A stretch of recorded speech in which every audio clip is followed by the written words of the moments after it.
You just got in a car accident and you know it was your fault. Your heart's racing, your hands are shaking, and your mind's already spinning through the worst case scenarios. Am I going to jail for this? Will I get sued? Is this going to bankrupt me? Stay calm and breathe, because here's what most New York drivers don't realize. Even if the crash was your fault, there's a system in place designed to protect you if you handle things the right way. But if you panic, say the wrong thing, or miss one key step, you could be looking at fines, lawsuits, or even a suspended license. In this video, I'll break down exactly what happens if you are at fault in a New York car accident, what the law actually says, and what your insurance will and won't cover, and what you need to do within the first 30 minutes to protect yourself. Involved in a New York car accident that you think was your fault, it's normal to feel scared and overwhelmed. But don't panic. I'm Brett Harrison, a New York personal injury lawyer, and I know it's tough, but understanding the process makes it easier to manage. New York's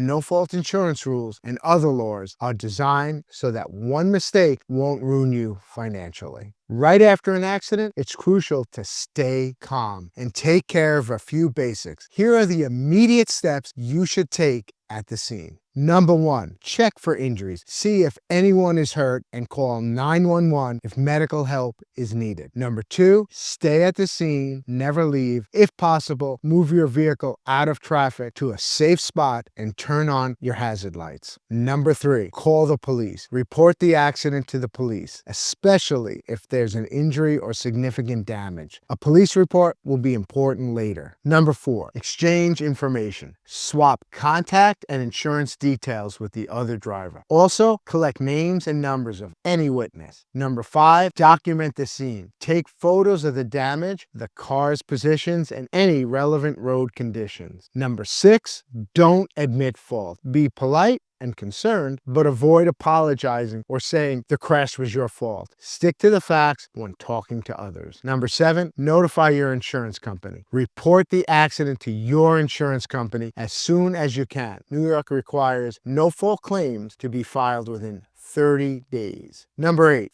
file necessary reports. If property damage exceeds $1,000, you must file an accident report with the DMV within 10 days. This is in addition to the police report. Following these steps will help protect your safety, fulfill your legal duties, and set the stage for a smoother insurance handling. Understanding fault versus no fault. New York is a no-fault state for car insurance, which affects how medical claims are handled after an accident. In simple terms, no-fault insurance, personal injury protection, or PIP, means each driver's own insurance pays for their medical bills and lost wages, regardless of who caused the accident.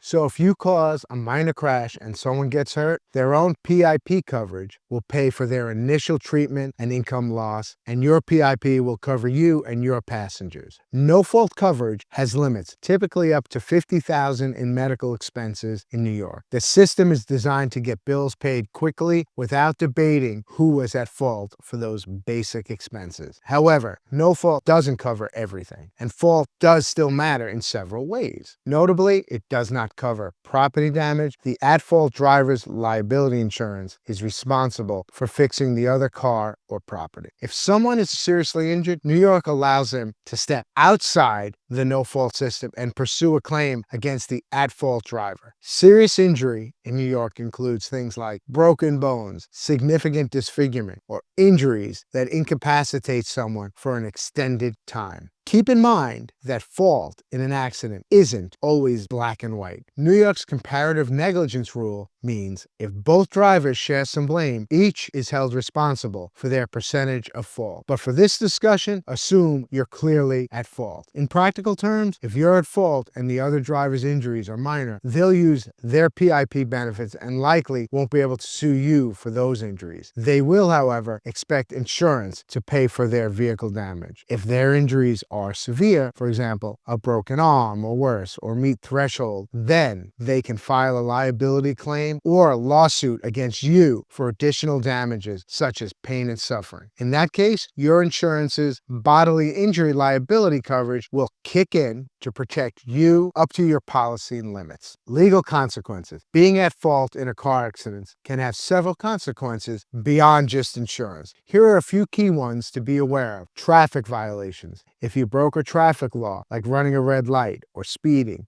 leading to the accident, you could get a citation. That means fines and points on your license. Too many points can lead to a license suspension, and serious violations, for example, DUI or reckless driving, could even bring criminal charges. Lawsuits and liability. The other party might sue you, but under New York law, they can only do so if they suffered a serious injury or significant losses. Your insurance will provide a lawyer to defend you and will pay out any settlement or judgment up to your coverage limit. If the damages exceed your insurance coverage, you could be personally responsible for the extra amount, although this is rare if you have a decent policy limits. Insurance premium increase. After an at-fault accident, your auto insurance rates will go up. Insurance companies view at-fault accidents as a sign of higher risk, so you'll likely pay more at renewal. This surcharge can stick around for a few years. Also, the accident will be on your driving record, which other insurers can see if you shop for new coverage. These consequences are not meant to scare you, but to prepare you. The important thing is that most of the financial aspect, damage to others, will be handled by insurance as long as you are properly insured. You should focus on dealing with any tickets and staying in good standing with your license and insurance. To illustrate how things might unfold, let's consider a hypothetical scenario. Scenario 1. Alex is driving in New York and tries to beat a yellow light, but it turns red as he enters the intersection. He crashes into another car that had the green light, driven by Brenda. The accident is clearly Alex's fault. Brenda suffers a broken arm and her car is badly damaged. Alex is shaken up, but not seriously hurt.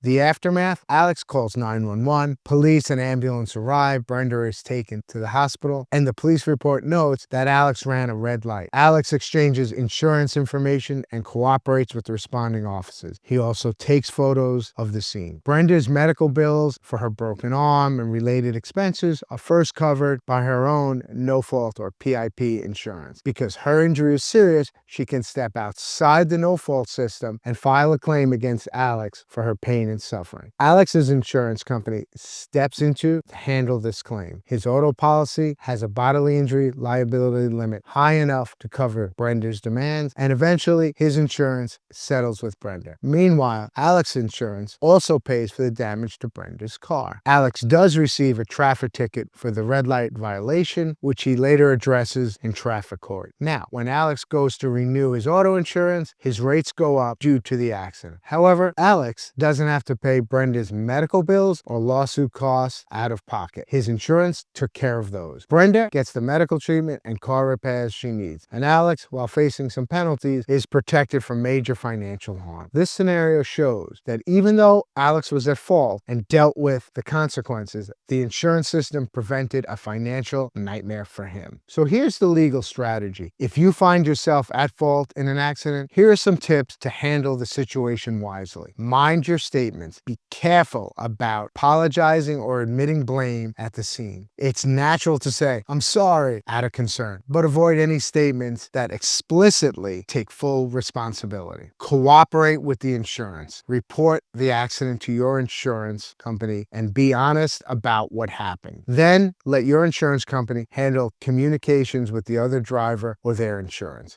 Don't volunteer extra information to the other side. Politely direct them to your insurance or attorney if they reach out. Consider legal advice, especially if someone was hurt. It can help to consult a car accident attorney for guidance. They can explain your rights and options. If a lawsuit is filed, remember, your insurance will usually assign an attorney to defend you. But having your own legal advice early on can give you peace of mind. Keep records, save all documents related to the accident, police reports, medical bills, repair estimates, insurance correspondence, etc. Also, write down your own account of what happened while it's fresh.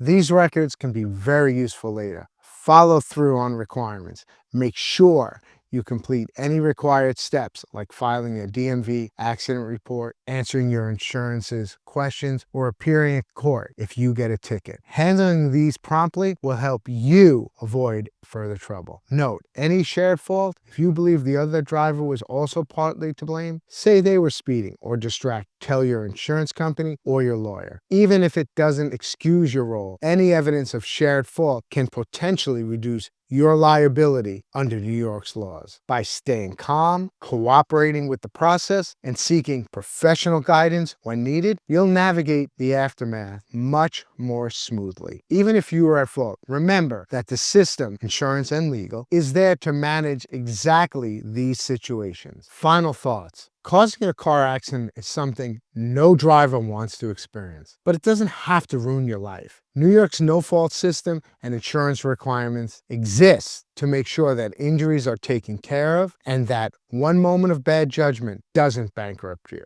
If you follow the proper steps after the accident, meet your legal obligations, and work with your insurance, the situation can be managed. You may face some consequences like fines or higher insurance costs, but those are things you can recover from over time. The most important takeaway is not to panic. Accidents happen, and that's why we have insurance and laws to deal with them. You're not the first to cause a crash, and you're not alone. By understanding how fault is handled in New York and acting responsibly after a crash, you can get through the experience and move forward. Now you know what happens if you're at fault in a crash. But what if you were injured and you're the one thinking about legal action? Not every injury case goes to trial, but some absolutely do. If you want to know how to tell the difference and what signs to watch for, click here to watch How to Know If My New York Injury Case Will Go to Trial. It could save you months of stress and thousands of dollars.